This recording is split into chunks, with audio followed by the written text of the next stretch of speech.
Since your first breath, the world has told you that you can only choose one path. Everybody from your parents to your peers to the systems that you grew up in repeated this idea until it was drilled into your psyche. The idea that if you want to succeed in life, you have to choose one direction and stick to it. Most environments then reinforce a practical route, one that often involves formal study, time, and a lot of money. Seemingly overnight, the need to succeed in one direction sinks all of your other dreams at once. That need to become a singer, actor, and artist, all quietly abandoned once finals start looming. Over the years, you forget about your passions and just accept the life that everybody except for you has laid out. If this feels familiar or even just predictable, then you're in the right place. I'm here to give you the tools to pursue everything you dream about. No more sacrificing passions. You can have it all. That dream of learning to kickflip?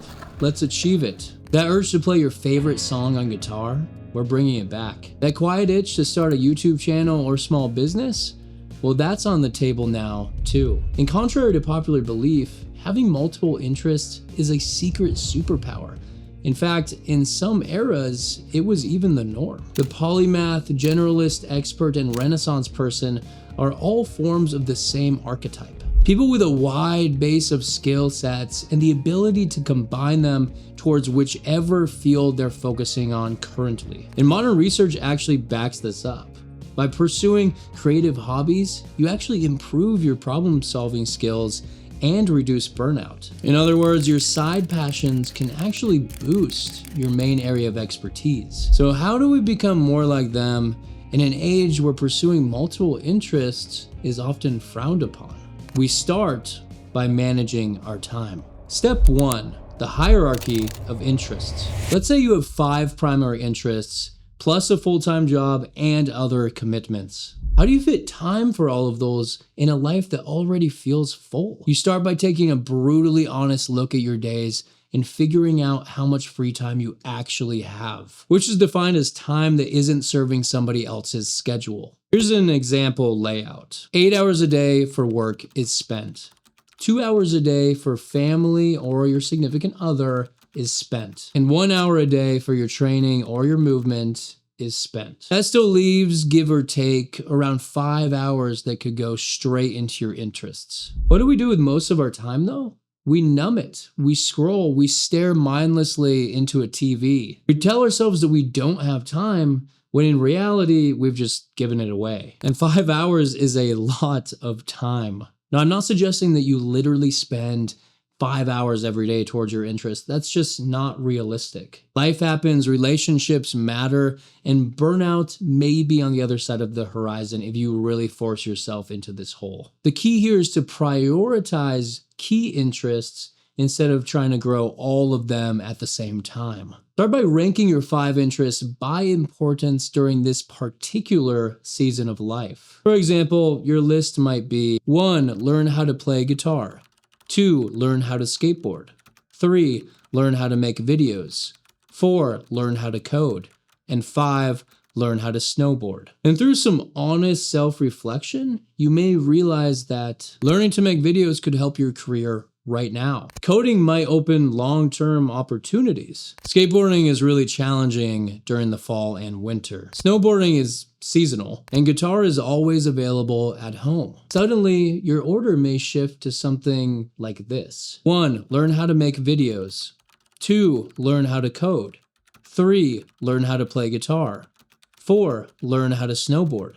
And 5, learn how to skateboard. Now we're getting somewhere. Depending on how your life is structured, you may only be able to give true, deliberate focus to 2 or maybe 3 of these interests at once, and that's okay. It doesn't mean that the others are gone forever. It just means that during this particular season, you are choosing to level up a select few. Skills don't vanish the second that you shift focus.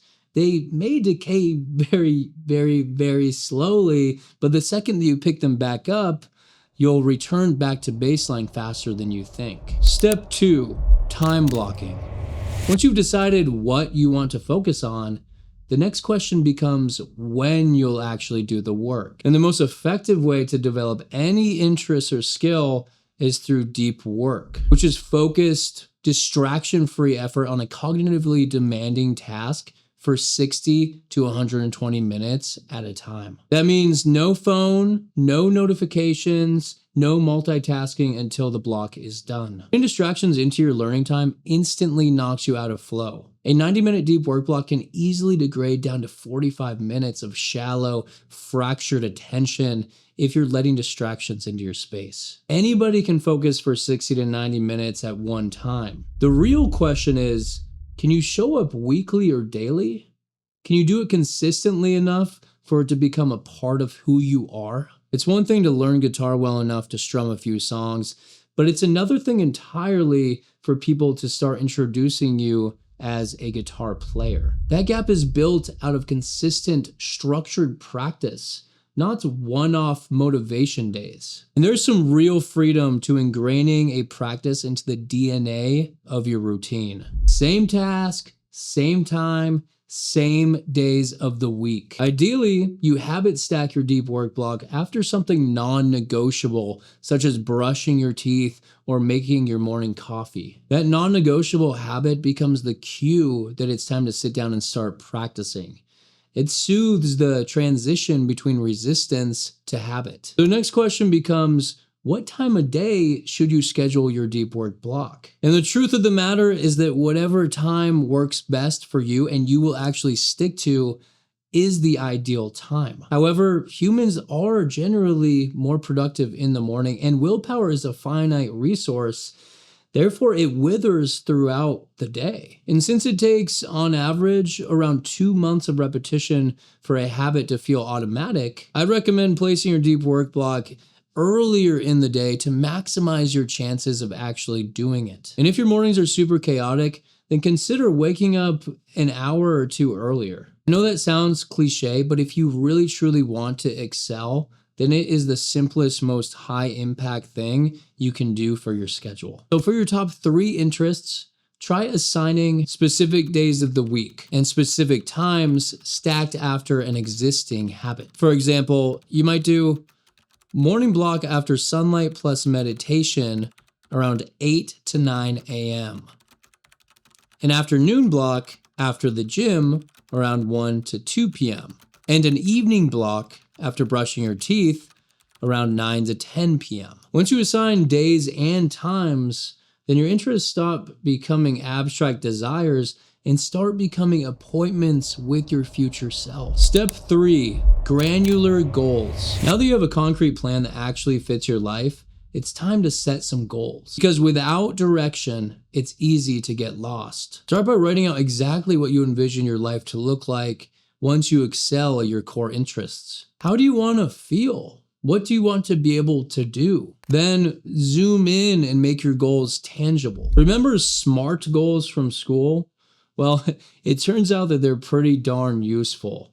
Let's take the learning to play guitar example and fill it out. Specific. I will learn to play basic open chords on the guitar and be able to play a few songs all the way through. I'll learn and cleanly switch between at least 5 core chords, G, C, D, E minor, A minor, and be able to play 3 full songs without stopping. Attainable.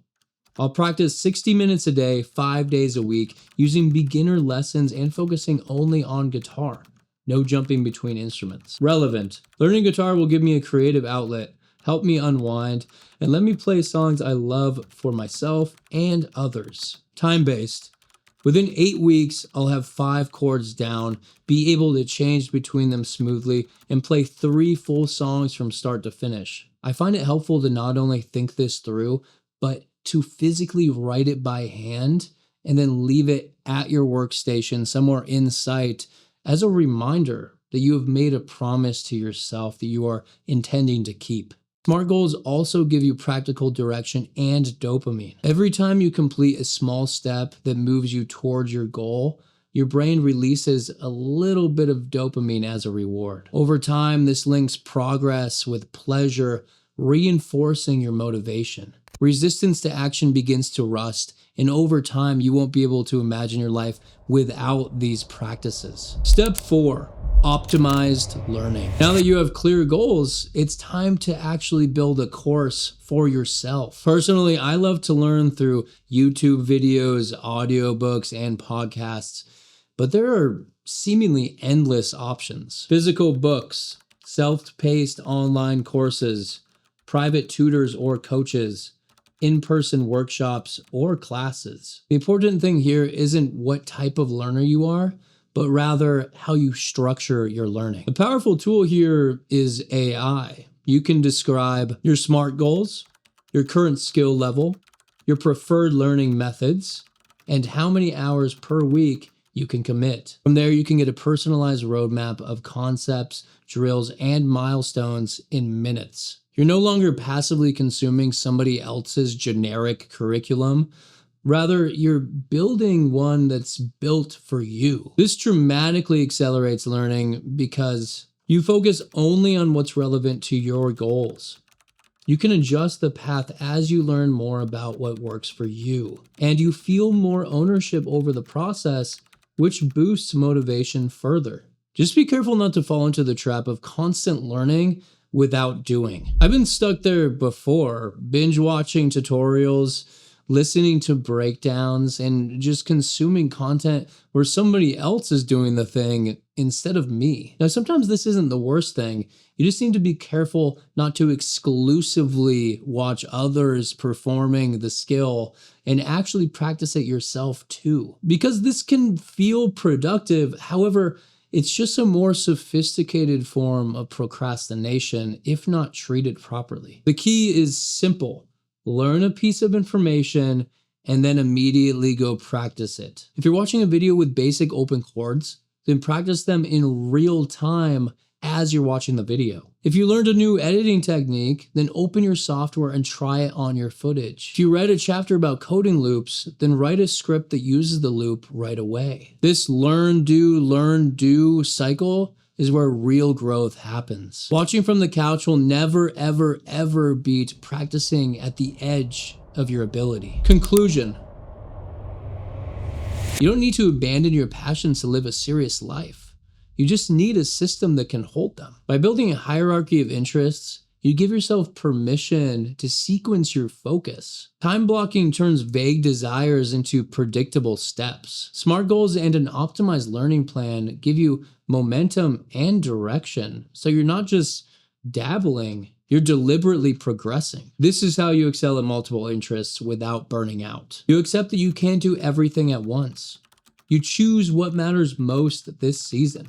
You design deep work blocks around those few things, and you turn them into habits one session at a time. If you take anything away from this, let it be this. You're not too scattered for greatness. You're just one system away from seeing how powerful your curiosity really is. You don't have to choose one path forever. You just have to choose what you'll practice today.